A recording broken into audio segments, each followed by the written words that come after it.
Good morning students. BSTC second year first year के paper environment study teaching के अंतर्गत आज हम देखेंगे सतत व्यापक मूल्यांकन के तरीके। आज उसमें सबसे पहला जो तरीका है वह हम देखेंगे मानचित्र बनाना।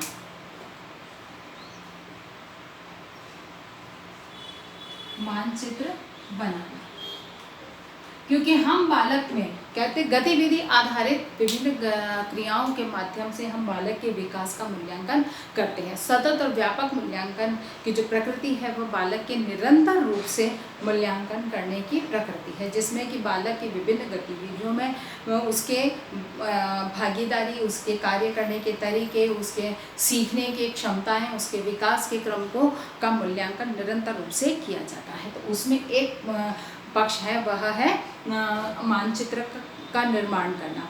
मानचित्र जो कि जो हमारी एक भौगोलिक संरचना है, उस भौगोलिक संरचना को या त्रिआयामी जो हमारी भौगोलिक संरचना है उसको हम एक छोटे कागज के ऊपर द्विआयामी स्वरूप में अंकित करते हैं या निर्माण करते हैं, वही मानचित्र होता है।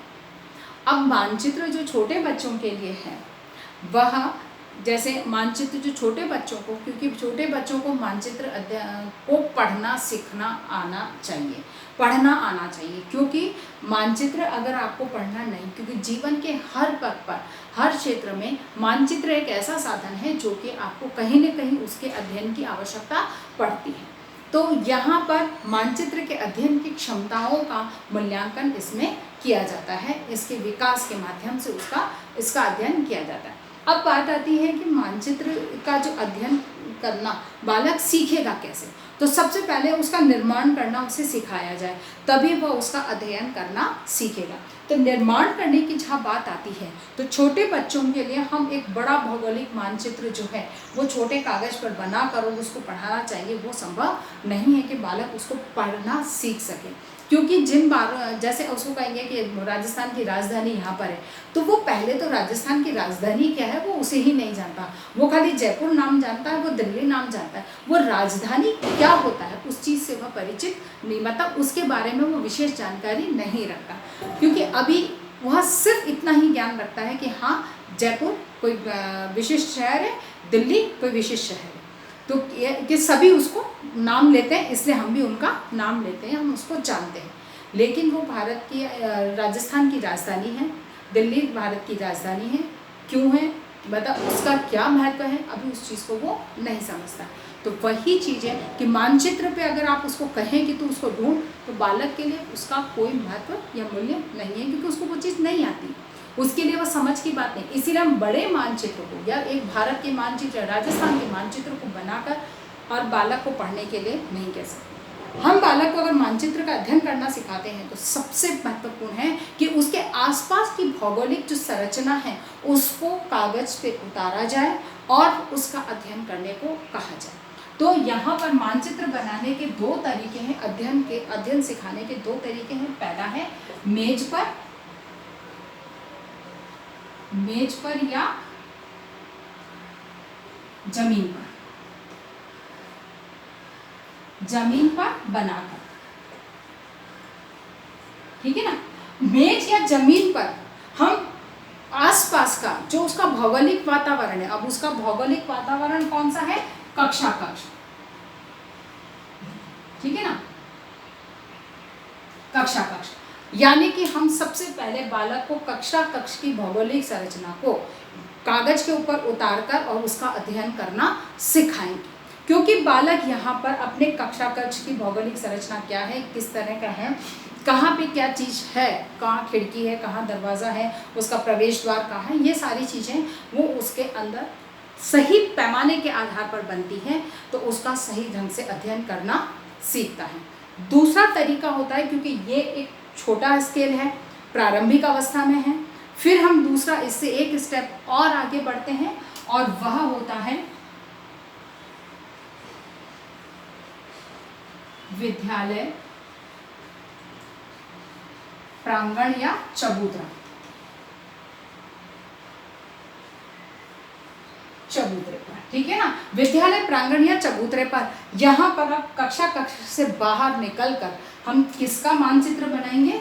विद्यालय का, ठीक है ना। यहाँ पर अब हम विद्यालय का मानचित्र बनाएंगे कि विद्यालय का पूरी संरचना कैसी है, पूरी बिल्डिंग का आकार कैसा है, विद्यालय का प्रवेश द्वार कहाँ है, विद्यालय की जो क्योंकि पोषाहार अनिवार्य है तो विद्यालय की रसोई कहाँ है, विद्यालय का प्रधानाध्यापक का कार्यालय कहाँ है, जो अन्य कार्यालय हैं वो कहाँ है, प्रयोगशालाएँ कहाँ हैं, कक्षा कक्ष कहाँ है, रंगमंच कहाँ है, या अन्य सुविधाएं कहाँ पर हैं, ये एक इसके अंदर जो है वो अंकित की जाती है, बनाया जाता है।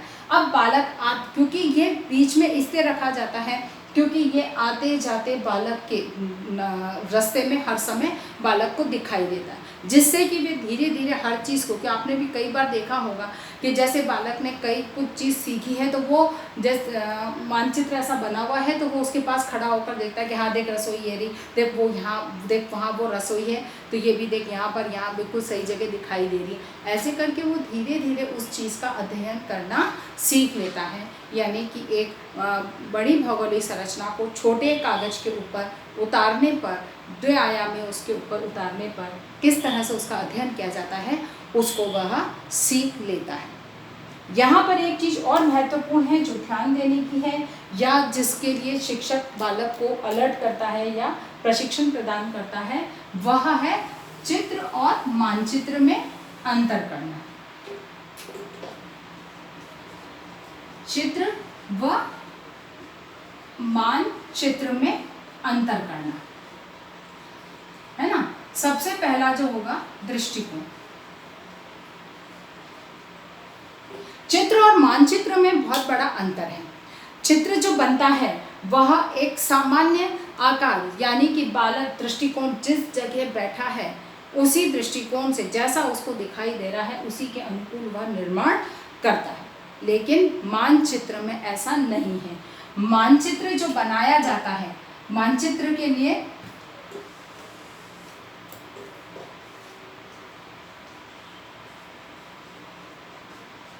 चित्र जो दिखाई दे रहा है वैसा बनेगा, और मानचित्र के लिए अनिवार्य है कि निश्चित पैमाना,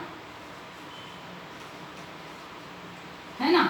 दूसरी चीज है यहाँ पर निश्चित पैमाने की, क्योंकि मानचित्र जो है वो निश्चित पैमाने के आधार पर बनता है। जैसे कि 1 centimetre equal to 1 feet, 2 feet, 4 feet जो भी आप निर्धारित करते हैं। जैसे कक्षा का हम बना रहे हैं तो 1 सेंटीमीटर इजिकल टू 2 फीट कर लिया, या 1 फीट कर लिया, 5 फीट कर लिया, तो उस आधार पर हम उसका नक्शा बना सकते हैं। यही चीज़ें मानचित्र के अंतर्गत भी कि 1 feet equal to 10 kilometre, 5 kilometre, यानी कि लंबी दूरी है तो हम 10 किलोमीटर्स ले सकते हैं। तो इस तरह से एक निश्चित पैमाना निर्धारित किया जाता है, यानी कि चित्र एक दृष्टिकोण के आधार पर उसे देखा जाता है, क्योंकि यहाँ पर चित्र जो है बालक जिस जगह बैठा है वह उसी दृष्टिकोण से उसे देखता है, और वहीं से अगर वह दरवाजे के नज़दीक बैठा है तो निश्चित है कि कक्षा कक्ष के प्रवेश द्वार को बड़ा बनाएगा और सामने के बोर्ड को जो है शामपट को वो छोटा बनाएगा कि उसको छोटा दिखाई दे रहा है।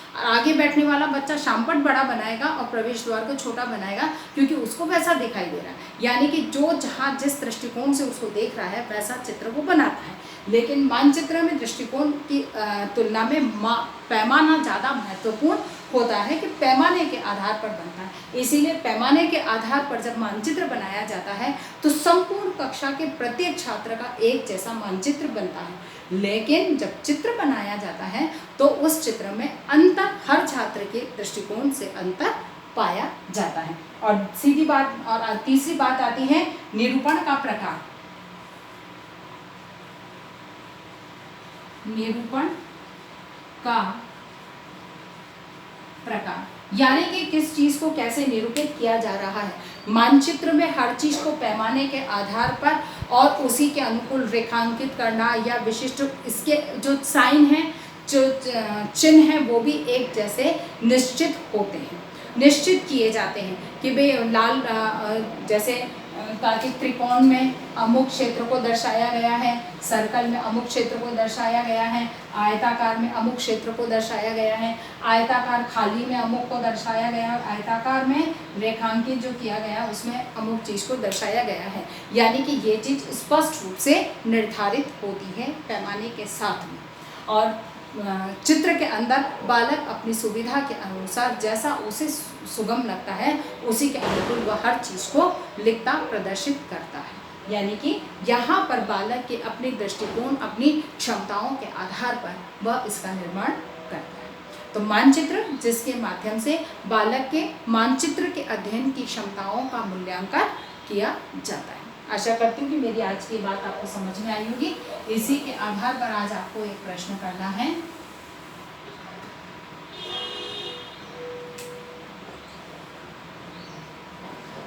बालक में मानचित्र के अध्ययन की क्षमता का विकास कैसे करेंगे, समझाइए। ठीक है, अपनी बात को समाप्त करने से पहले कोविड-19 की इस महामारी के दौर में अपने आप को सुरक्षित रखें, घर से बाहर ना निकलें। बहुत अधिक आवश्यकता होने पे घर से बाहर निकल रहे हैं तो मुंह पर डबल मास्क लगाएं, 2 गज की दूरी का पालन करें और अपने हाथों को सैनिटाइज करते रहें। स्वस्थ रहें, सुरक्षित रहें। धन्यवाद।